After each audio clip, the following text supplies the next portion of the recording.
no texto de Colossenses, capítulo 3. Nós leremos versículos 1 ao 4.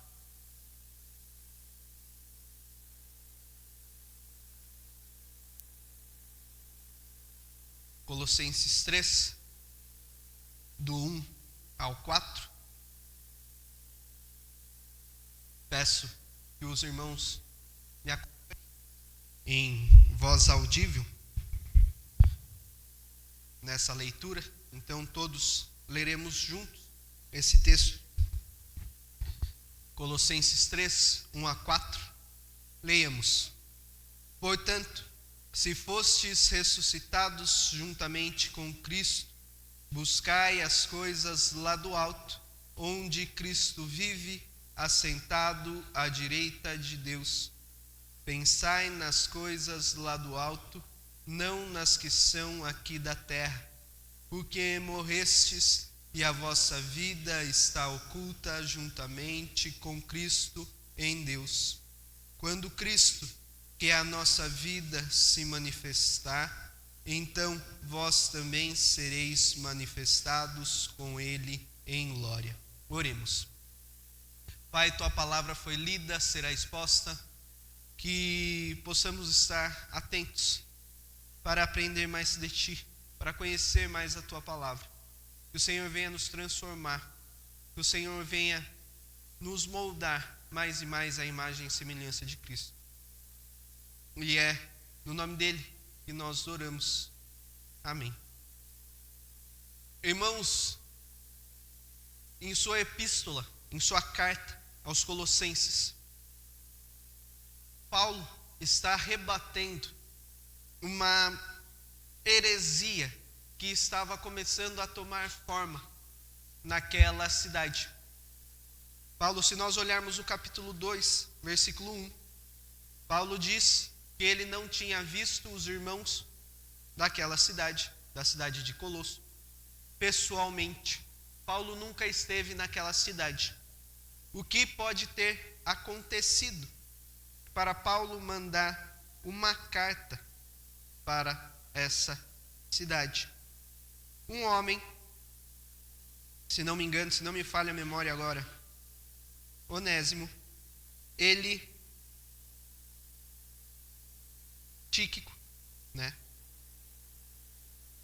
Tíquico, era de Colosso. E de uma das vezes em que Paulo pregava em Éfeso, Tíquico lá esteve, aprendeu da palavra, voltou para a sua cidade, e a partir daí tem início a igreja dos Colossenses. Porém, como eu disse, havia uma certa heresia começando a tomar forma naquela cidade, naquela igreja. Não se sabe qual heresia que era, não se tinha um nome para essa heresia. Mas, com o passar dos anos, com o passar dos tempos, essas ideias iniciais que estavam na igreja de Colosso passaram a se tornar o que nós conhecemos como gnosticismo. Nas cartas de João, 1ª, 2ª, 3ª de João, nós vemos ele combatendo muito firmemente essa heresia, esse pensamento contrário à palavra. E o que o gnosticismo, essa ideia inicial que gerou o gnosticismo, entendia? Que Deus é bom, as coisas espirituais são boas, mas a matéria ela é má, ou seja, a carne, os ossos, tudo aquilo que nós podemos tocar é mau, é ruim. E eles entendiam também que Jesus, ele tinha sido somente mais um de uma série de emanações descendentes de Deus, ou seja, ele tinha sido mais um de várias expressões corpóreas de Deus aqui na terra. E era um ser inferior a Deus por causa disso, o que levava as pessoas que acreditavam no gnosticismo a negar a verdadeira humanidade de Jesus, porque eles entendiam que se Jesus vinha de Deus, ele não poderia ter um corpo, porque Deus é bom e a matéria, o corpo, era ruim. E eles também estavam correndo ali na igreja que somente a Bíblia, a Escritura, não era suficiente para a iluminação e para a salvação. Precisava-se de um conhecimento secreto e mais elevado do que a Bíblia para poder se chegar à salvação. E essa heresia, ela começou a esticar os seus braços até para o legalismo judeu, entendendo que havia necessidade da circuncisão para a salvação, ou seja, somente Cristo não era o suficiente para a salvação, porque eles não entendiam que Cristo era um ser humano, foi humano. E eles também observavam alguns rituais do Antigo Testamento, como questões de alimentos, de festas, de festivais, a guarda do sábado, outras leis carnais. E também eles preconizavam, eles davam prioridade no culto a anjos e a uma experiência mística. É por isso que, depois que Paulo saúda, que Paulo agradece pelos irmãos de Colossos, que Paulo ora por eles, ele vem com o maravilhoso texto de Colossenses 1, 13 a 23, falando da obra de Cristo, do que Cristo fez e como Cristo é suficiente para a nossa salvação. E depois disso, ele passa no capítulo 2 a falar sobre os colossenses e mais especificamente, a partir do versículo 8, ele começa a combater essa heresia que estava ganhando corpo na igreja.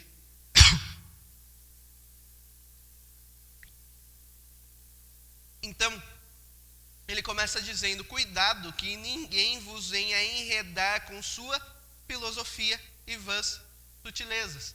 Era uma filosofia, uma falsa filosofia que estava ganhando corpo dentro da igreja, conforme a tradição dos homens, a questão judaica, conforme os rudimentos do mundo e não segundo a Cristo. Porquanto nele habita corporalmente toda a plenitude da divindade. Então Paulo aqui ele já começa a rebater essa heresia. E ele segue por todos esses versículos até o 23, mostrando que Cristo era suficiente para a nossa salvação, que o que essa falsa doutrina, essa falsa filosofia estava errada, ele estava rebatendo essa falsa doutrina. Só que ele faz isso mostrando que Cristo, ele além de ser excelente, ele é suficiente para a nossa salvação. E então ele chega no capítulo 3. Portanto, ou seja, se vocês entenderam tudo isso que eu coloquei para vocês nos versículos anteriores, que na época não era dividido em versículos ainda, nas linhas anteriores, se vocês entenderam tudo isso, se vocês morreram com Cristo para os rudimentos do mundo, para as coisas deste mundo, se vocês não estão mais se sujeitando a essas coisas, se vocês não estão mais debaixo das coisas deste mundo, se vocês entenderam que a salvação de vocês vem única e exclusivamente de Cristo, então vocês têm uma nova missão, vocês têm uma nova vida. E os irmãos que aqui estiveram semana passada, ouviram o presbítero Paulo falar sobre a identidade cristã, sobre quando os cristãos foram chamados pela primeira vez de cristãos e por que eles foram chamados de cristãos. E ele associou isso, que a nossa identidade é cristã. O que nos define é sermos cristãos e não sermos, como ele usou, termos políticos, não sermos de direita, não sermos de esquerda, sermos liberais, progressistas, conservadores, sermos isso, sermos aquilo. Não é isso que nos define. O que nos define, o que deve nos definir é sermos cristãos. E se, como os colossenses, nós entendemos que a nossa identidade é Cristo, se nós entendemos a supremacia e a suficiência, que Cristo é suficiente para nos salvar, diferente de todos os outros poderes e tentativas para obter a salvação, de todas essas coisas que Paulo coloca, que eram sombras daquilo que estava por vir de Cristo, se nós entendemos isso, nós então temos uma identidade cristã. E a partir disso nós temos que viver o resultado da união com Cristo. E é isso que o texto vai falar. Como nós vamos viver o resultado da união com Cristo. E o primeiro ponto é exatamente o nosso exemplo vem de Cristo, que nós temos no versículo 1 e no versículo 2. Portanto, se fostes ressuscitados juntamente com Cristo, buscai as coisas lá do alto, onde Cristo vive, assentado à direita de Deus. É interessante nós olharmos, eu sempre comento com as minhas alunas na sala dos pré-adolescentes, que se uma palavra se repete muitas vezes em um curto espaço de tempo, de texto na Bíblia, é sinal que o autor quer dar um destaque muito importante para isso. E nesse texto nós temos Cristo aparecendo muitas vezes, nós temos as coisas lá do alto, ou o alto aparecendo muitas vezes.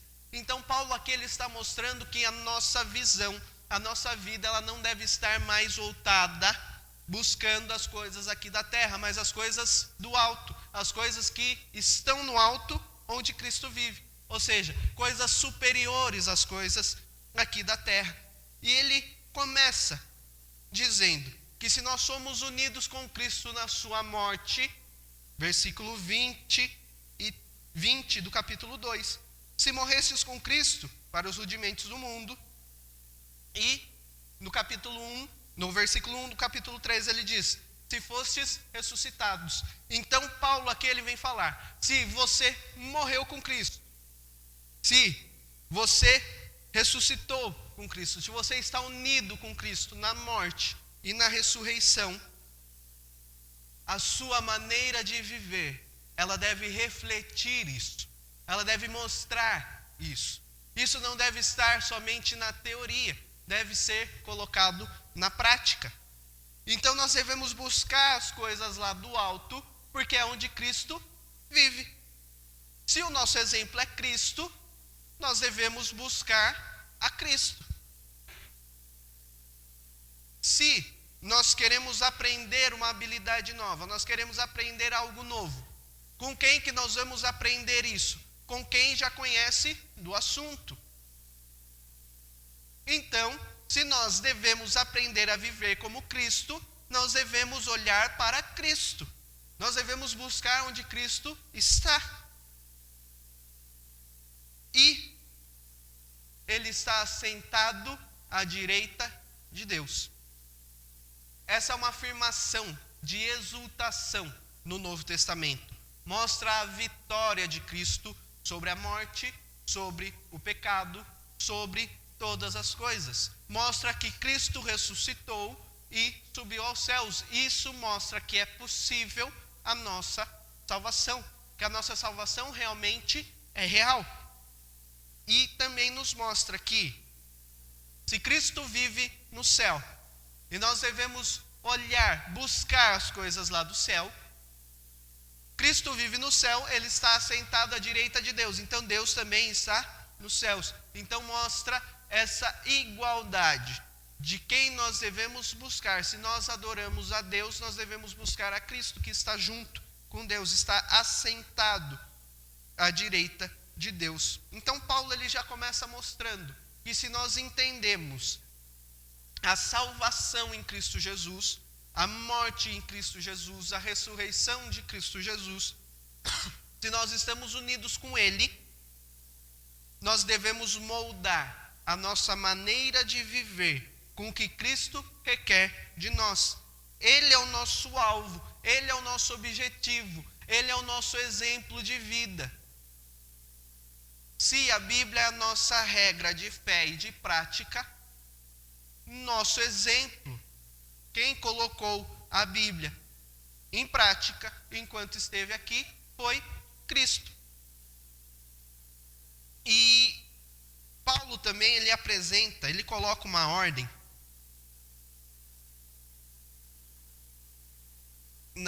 no seu texto, que é muito interessante.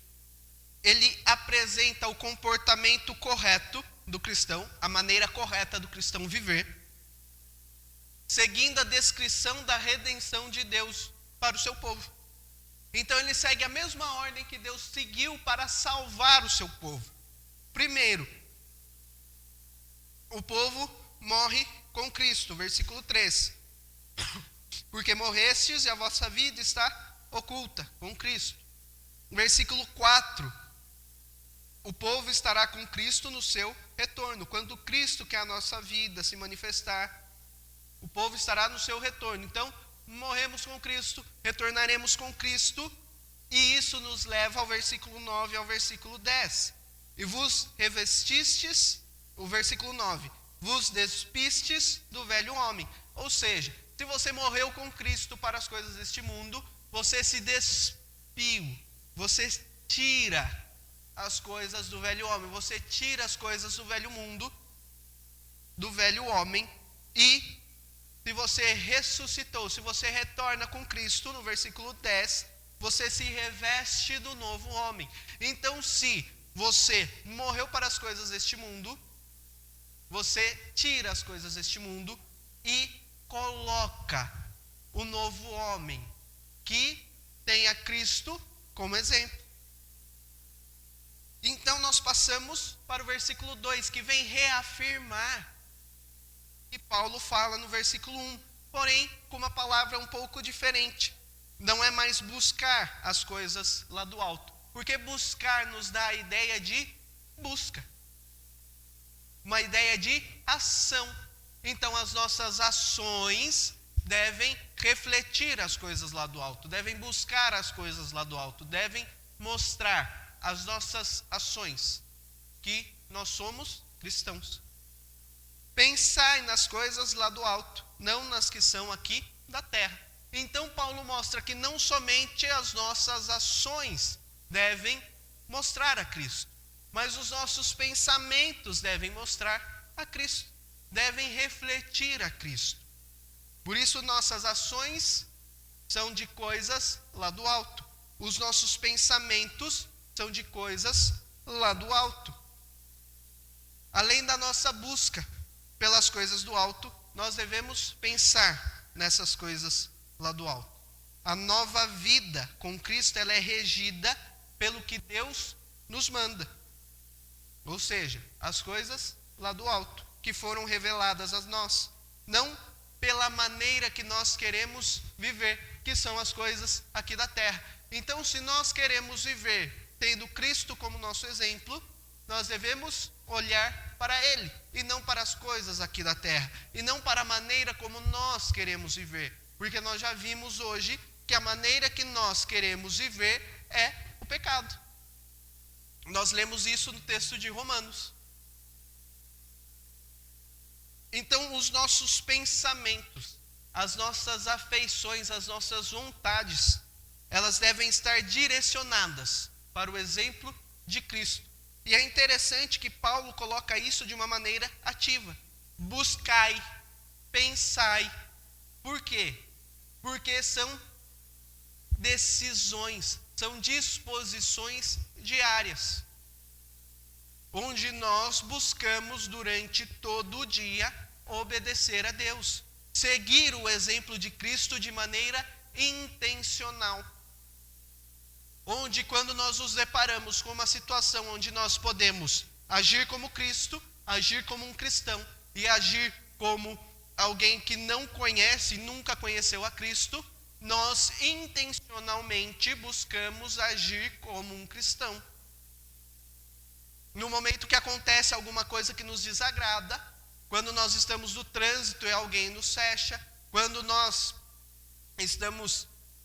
ouvimos alguém falando mal de nós, quando nós estamos passando por algum lugar e estamos atrasados e a nossa roupa gruda no trinco da porta, nós, em vez de agirmos como alguém que nunca conheceu a Cristo, nós respiramos, nós pensamos e nós decidimos seguir o exemplo de Cristo. Nós buscamos agradar a Deus. Nós não soltamos um xingamento, nós respiramos. Então, apenas aqueles que entenderam a obra de Cristo como suficiente para a sua salvação é que são capazes de colocar a sua mente e a sua vida nas coisas que são lá do alto, onde Cristo está.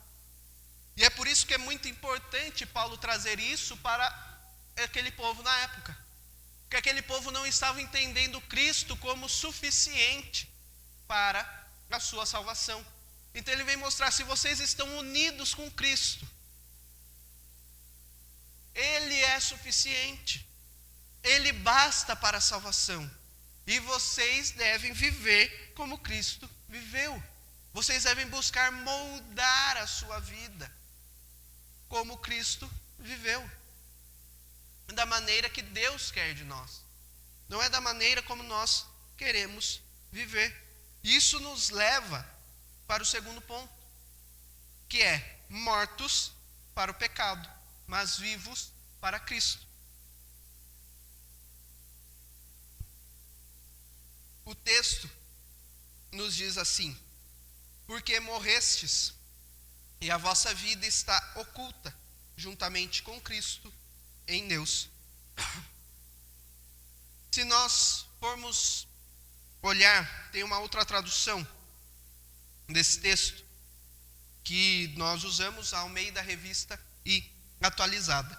Uma outra tradução muito boa também é a Almeida Corrigida e Fiel. E ela diz, ela não traz porque morrestes, ela traz porque já estáis mortos. Ou seja, vocês já morreram. Mas já morremos para quê? Por quê? Como eu estou morto se eu estou aqui? Efésios 2, 1 e 2. E o versículo 5 vem nos responder uma coisa muito interessante sobre isso. O que o texto de Efésios nos diz? Que nós estávamos mortos nos nossos delitos e pecados, nos quais andastes outrora, ou seja, nos quais nós andávamos antes. Nós estávamos mortos no quê? No pecado. Essa era a nossa condição. E o versículo 5 vem nos dizer: mas Deus, com sua graça, com a sua misericórdia, nos amou e nos deu vida juntamente com Cristo. Então, se nós estávamos mortos no pecado, nós passamos a ter vida com Cristo, em Deus, pela graça e misericórdia de Deus, que nos amou. Então, se agora nós não mais estamos mortos no nosso pecado, mas temos vida em Cristo, nós devemos morrer para o pecado. Nós não estamos mais mortos para o pecado, nós devemos estar mortos para o pecado. Romanos 6, 1 e 2, um pouquinho antes do texto que nós lemos, nos diz assim: que diremos, pois? Permaneceremos no pecado para que seja a graça mais abundante? De modo nenhum. Como viveremos ainda no pecado, nós o que para ele morremos? Então Paulo vem afirmar que nós morremos para o pecado. Mas nós lemos aqui em Romanos 7, um pouco depois, o mesmo Paulo dizendo que a lei do pecado ainda habita nele E quando ele busca fazer o bem, ele faz o mal que ele não quer. Porque morrer para o pecado é algo que nós devemos buscar dia após dia. Mortificar o pecado é algo que nós devemos buscar. Nós ainda não conseguimos isso nessa vida, mas nós devemos buscar com todas as nossas forças, tendo a Cristo como nosso exemplo. Nós devemos morrer para o pecado e viver para Cristo. O versículo 11 desse mesmo texto ainda nos diz: assim também vós considerai-vos mortos para o pecado, mas vivos para Deus em Cristo Jesus. Então o mesmo Paulo, para públicos diferentes, vem defender a ideia de que nós devemos estar mortos para o pecado e vivos para Deus. Então, se nós estamos vivendo o resultado da união com Cristo e nós entendemos a união com Cristo, nós devemos estar mortos para o pecado e vivos para Cristo. E se nós estamos mortos para o pecado, a nossa vida deve ser para Cristo. Deve ser buscar as coisas do alto, pensar nas coisas do alto. Porque é nele, é em Cristo, que a nossa vida está oculta. E o que quer dizer que a nossa vida está oculta em Cristo? Isso significa que nós podemos ter certeza da nossa salvação.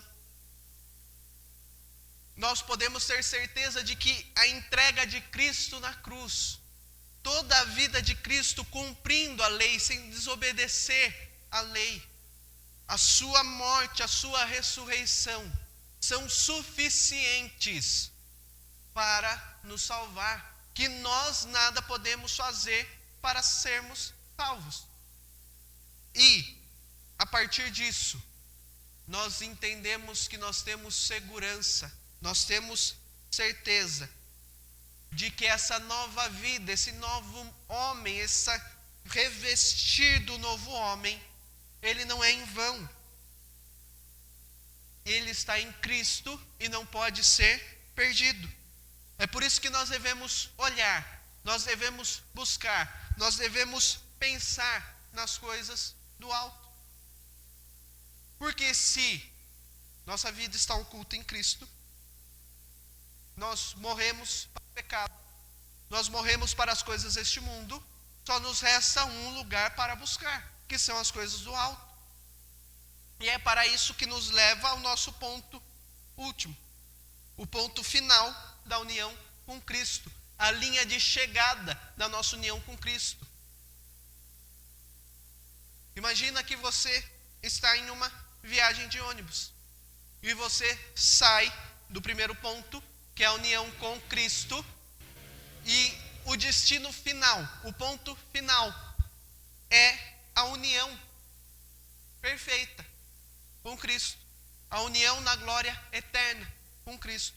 É por isso que nós devemos buscar as coisas do alto, pensar nas coisas do alto, que a nossa vida está oculta com Cristo. E quando Cristo, que é a nossa vida, se manifestar, quando Ele retornar,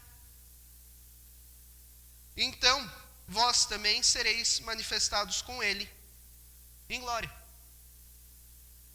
O retorno de Cristo é o ponto final da nossa união com Ele, quando nós seremos manifestados com Ele em glória. Ou seja, definitivamente nós estaremos mortos para o pecado. De uma vez por toda, o pecado já não mais existirá. Nós estaremos em glória com Cristo, perfeitos, no sentido de que seremos santos como Ele é. Por isso nós seremos manifestados com Ele. Nós seremos manifestados da maneira como Ele é, sem pecado, sem a influência do pecado. Então, se nós seremos manifestados sem pecado com Ele, esse é o motivo final que o cristão deve viver. É por isso que o cristão deve viver de maneira diferente desse mundo. Porque quando Cristo voltar, ele vai ter uma vida totalmente diferente das pessoas que vivem como querem nesse mundo. O cristão, ele tem a esperança do retorno de Cristo. E ele se prepara desde já, por meio da obediência a Deus, para a vida eterna. A vida aqui pode ser encarada como uma antessala, como um gostinho do céu. Mesmo com toda a influência do pecado, mesmo com as lutas, com as tristezas, com o pecado atrapalhando a nossa vida. Nós podemos entender que com o Senhor é céu aqui, com Cristo é céu aqui. E se Cristo é a nossa vida, como Paulo diz, Cristo que é a nossa vida. Se Ele é a nossa vida, nós devemos viver como Ele viveu. Como nós temos esperança de sermos manifestados com Ele, da maneira que Ele é, sem pecado, se nós não suportamos viver em santidade aqui. Kevin DeYoung, um autor norte-americano, ele tem um livro chamado Brecha em Nossa Santidade. E nesse livro, ele tem uma frase muito impactante, que é basicamente nessa mesma linha do que eu falei. Se você não suporta viver em santidade, se você não busca viver em santidade, se você não busca ser santo aqui, o que você vai fazer no céu? O que você vai fazer na Nova Jerusalém, na Nova Terra? Porque lá é um lugar onde todos serão santos. Então, para você vai ser o pior lugar do mundo, porque você não busca ser assim aqui. Você não se satisfaz, você não se alegra em ser assim aqui, em ser santo aqui, em ser obediente aqui. Isso serve para refletirmos. Esse é um momento que você para de ler o livro e fica pensando, fica refletindo sobre a sua vida. E a esperança do retorno de Cristo, ela é fundamental para uma vida de obediência. No culto de Páscoa, eu trouxe, um estudo sobre a ressurreição de Cristo. Um texto do próprio Paulo. Que se Cristo não ressuscitou, é vã a nossa fé, é vã a nossa vida aqui. E se nós entendemos isso, se nós entendemos que nós estaremos reunidos com Cristo ao final de todas as coisas, é fundamental isso para nós vivermos uma vida de obediência e que faz morrer a nossa natureza terrena e pecaminosa. Entender a volta de Cristo nos faz colocar em prática o que Paulo fala do versículo 5 em diante. Que depois de Paulo falar sobre a nossa união com Cristo, ele vem falar sobre aquilo que nós devemos abandonar, aquilo que nós devemos nos despir como novos homens, e aquilo que nós devemos colocar, vestir. Se nós tiramos uma roupa, nós temos que colocar outra. Então, se nós nos despimos das coisas deste mundo, nós temos que nos revestir das coisas que agradam a Deus.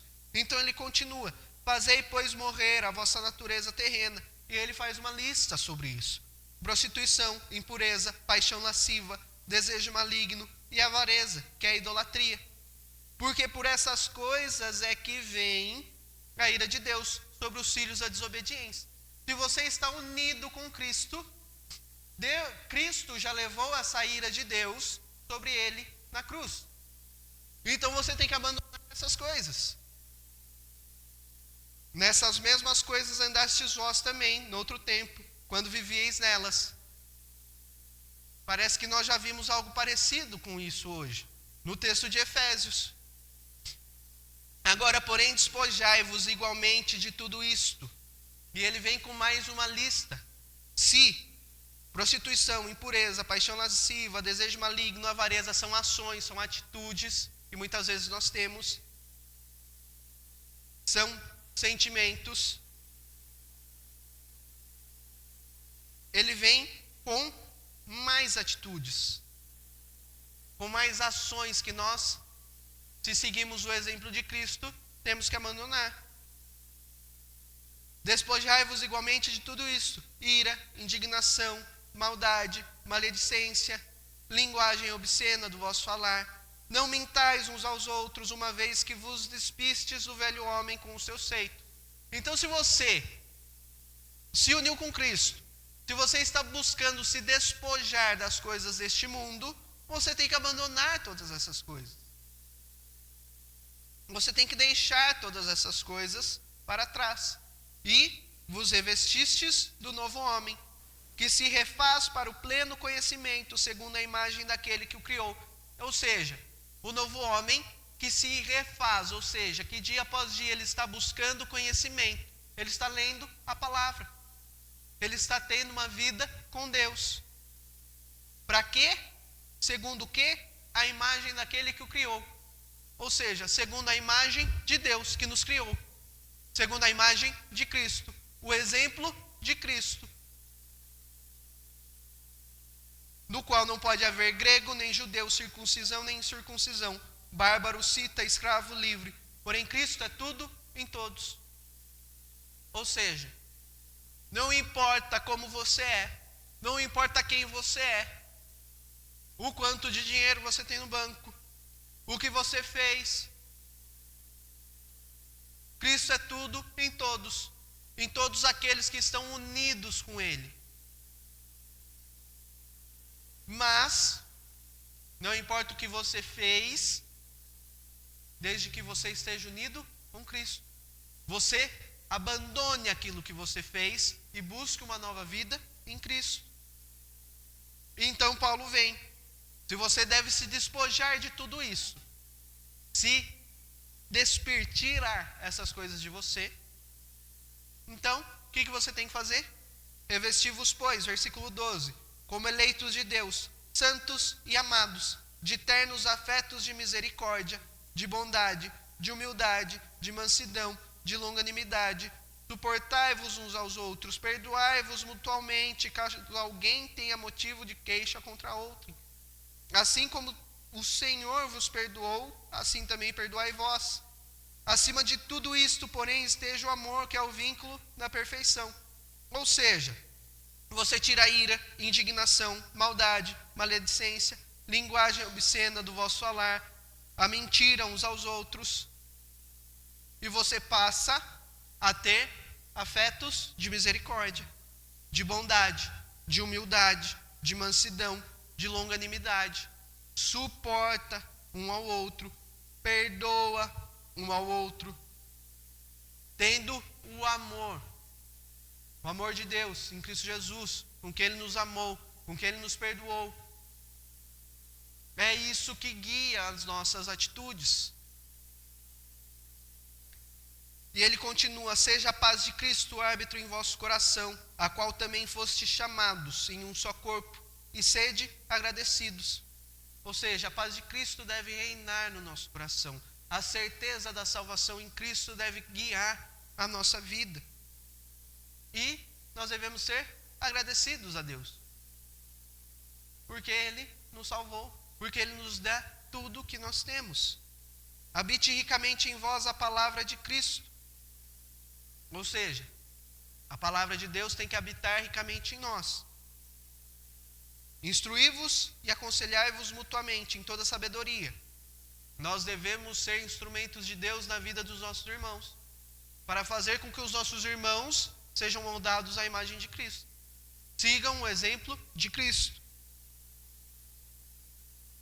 Louvando a Deus com salmos e hinos e cânticos espirituais, com gratidão em vosso coração.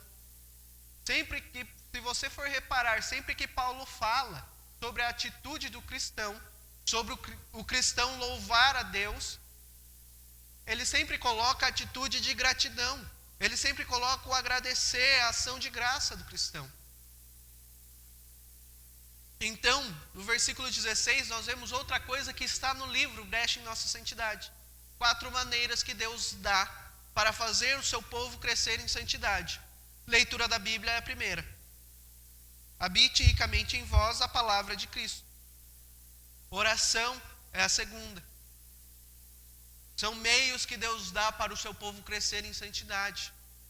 A terceira, a ceia do Senhor, participar da ceia do Senhor. E a última é estar na igreja, frequentar a igreja. Instruí-vos, aconselhai-vos mutuamente em toda sabedoria, louvando a Deus com salmos e hinos e cânticos espirituais. E Paulo finaliza essa parte dizendo: e tudo o que fizerdes, seja em palavra, seja em ação. Ou seja, palavra, a ação, o pensamento. Ele novamente vem colocar tudo, ele engloba tudo. Fazei-o em nome do Senhor Jesus, dando por ele graças a Deus Pai. Ou seja, tudo que você fizer deve ter a Cristo como exemplo. Deve ser para o Senhor. Então nós podemos concluir que a união com Cristo nos leva a uma vida com Ele, diferente da vida que o mundo leva. Nós passamos de mortos no pecado a mortos para o pecado. Nós devemos fazer o pecado morrer em nossa vida. Pois Deus, em sua graça e misericórdia, nos amou e nos deu vida juntamente com Cristo. E Cristo um dia retornará. E para o cristão isso é motivo de alegria e segurança. E a partir daí nós temos algumas atitudes a tomar para o nosso dia.